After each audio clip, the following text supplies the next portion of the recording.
If you're posting every day and still not growing, this will sound crazy, but you're working too hard. Let me explain. Everyone tells you to hustle, post every day, be everywhere, never stop, keep going. But what if that's exactly what's killing your progress? When I moved to Jeju and adopted a slow productivity approach, my life started to make more sense. It was easier to get a grip of life. Though life was different, new opportunities slowly and amazingly increased. And I believe it was because life slowed down. Hi, my name is Jamie Lee. I am a current news anchor and entrepreneur. Before broadcasting, most of my career was working in communications at large multinational firms, including Pfizer and Deloitte. I now help solo entrepreneurs and professionals elevate their brand, whether professional or personal. In today's video, I will walk you through the slow productivity approach that I use when I'm overwhelmed with tasks or just life overall. And this method can also be adopted to building personal brand so that you can elevate your authority and presence as a professional that is sustainable. So this video is for you if you are an aspiring professional, solo entrepreneur, or a human being like me who believes in growing 1% from micro advancements to better your life. And there is actually science behind this. Research shows that burnout characterized by exhaustion, cynicism, and reduced effectiveness is often the result of chronic workplace stress that hasn't been properly managed. When we're constantly required to perform without adequate recovery, our bodies and minds simply deplete. Studies have found that this kind of exhaustion doesn't just affect our mood, it actually impacts our brain. Isn't that interesting? Not only our brain function, but our physiology, making it very difficult to think clearly, make decisions, of course, and sustain motivation. I pretty much have fallen into this trap over and over again myself, and it's just probably that I'm human like you and I want to get a lot of things done soon. So slowing down, we need to remember, is something that will help us create space for quality.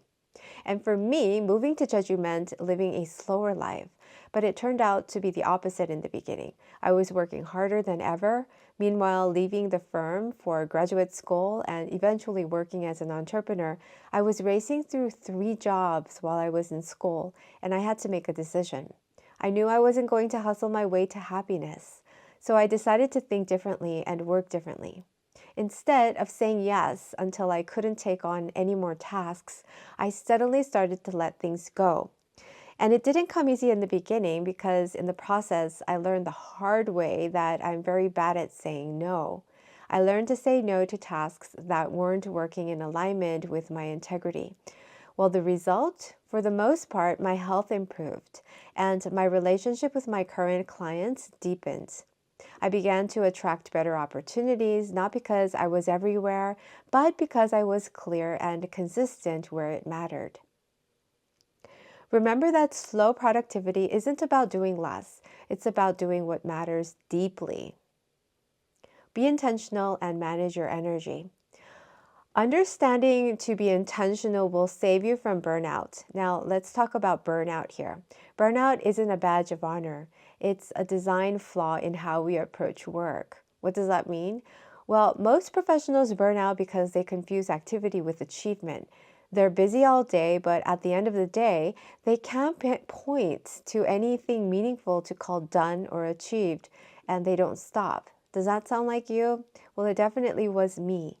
We easily fall into this cycle when we constantly respond to emails, jump on calls, chase trends, and are busy staying relevant. But real authority doesn't come from being reactive. It comes from being intentional.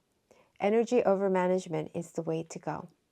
And here's what changed for me. I stopped managing time and started managing my energy. Your calendar can be full and your energy can be empty, and that's one way you might describe burnout. So I built my schedule around when I create best, and sometimes will delay my response to people who don't communicate their intentions clearly. I journal in the morning when my head is light. I write in the afternoon when my ideas have settled. I rest in the evening so I can show up again tomorrow. This isn't being lazy, it's being strategic, and it's what allows me to stay consistent without burning out. Stop trying to be everywhere and do everything. choosing the platforms where your audience actually is and go deep there. For me, using Notion has been a game changer. And with Notion AI, I am able to use Notion as if it were my professional assistant. I even kind of canceled ChatGPT after falling in love with Notion AI. But of course, I do still use it a little bit now and then. And I keep it busy and it keeps me stay organized.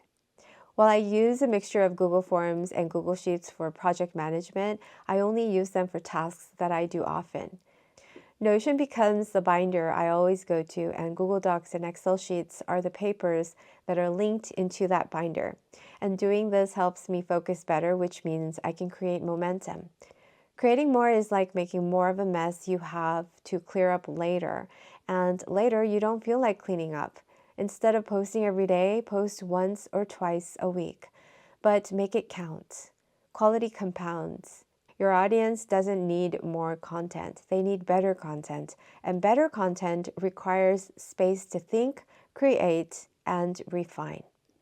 If your current goal is to post one content per week or finish 10 pages of your presentation in a day, extend your timeline to one content per 1 month or 10 pages in 10 days. And of course, to do so, you'll have to start sooner, but believe me, this will help you get further in the long run. Slowing down your creative process to a pace that your brain relates to makes sense, because when you're in speed mode, the probability of your work going into the trash bin inclines as well. Consistency isn't about posting every single day. It's about having a system that allows you to show up regularly without exhausting yourself. I use a 12-week content planning system. I batch ideas, not content. I know what I'm creating weeks in advance, but I give myself space to create it when my energy is right. And for the past few months, I've been redesigning my own personal brand for redirection. And now that that is in place, I'm able to easily come up with 30 content topics in just one sitting. And when I still have trouble focusing on one task, I intentionally pull out my notebook and a pen and begin handwriting in my content ideas. Slowing the content leaves my memory intact. I'm able to then easily transfer my ideas to Notion, which is where my ideas turn into scripts.